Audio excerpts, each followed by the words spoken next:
Secretary of Defense, a veteran of war himself. We're happy to have him join us tonight. Doug, thanks so much for coming on. So people are very frustrated by what's happening to Ukraine, I think understandably, but there's been almost no talk of a peaceful end to this disaster. I'm not quite sure why no one's talking about that. Is it potentially possible?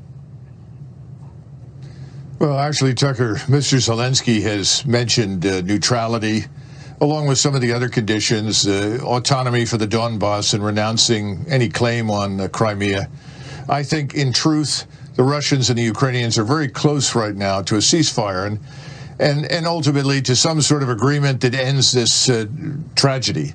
Yes. Secretary Blinken's remarks this afternoon actually intimated that. He said that we would support President Zelensky's decision to sign an agreement. He didn't go into any other detail, but that's the first time that anybody has really mentioned this. The war is really over for the Ukrainians. They have been grounded to bits. There's no question about that, despite what we report on our mainstream media.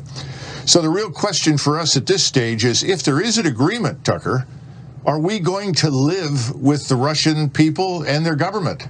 Or are we going to continue to pursue the sort of regime change dressed up as a Ukrainian war? Are we going to stop trying to use Ukraine or anybody else as a battering ram against Moscow, which is effectively what we've done? We really, really need to live with these people as opposed to kill them. I don't have an immediate answer, but somebody needs to deal with this because we do cohabit the planet. Yeah, there are 144 million of them. But also, you know, caught in the middle of this are the Ukrainians, a lot of people who have done nothing wrong and just kind of want to live and not be killed. And yet we interviewed a Republican, one of the most warlike Republican members of Congress last night, who sounded very disappointed and disapproving at the idea that there could be a ceasefire. She wants more war. That feels like a very common reaction in Washington. We want more Ukrainians to be killed. Why? I don't understand that.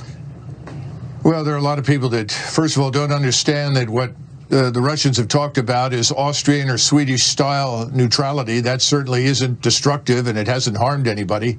Austria has certainly benefited from it. There's also the other problem that people have confused, and I'm talking about the people inside the Beltway, Russia with Iraq. Russia is not Iraq. This is not a country you can bully at will, and that's been demonstrated pretty conclusively.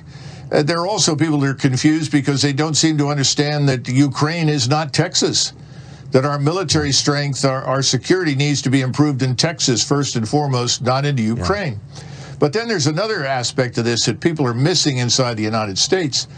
We face the de-dollarization, frankly, of the international finance system if we don't bring this to a stop and start working with the rest of the world.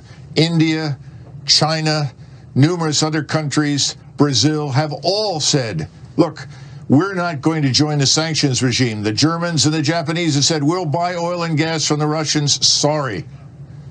I mean, this could make us poor, and we should care, I think, about that. Thank you for reminding us. Doug Macgregor, good to see you.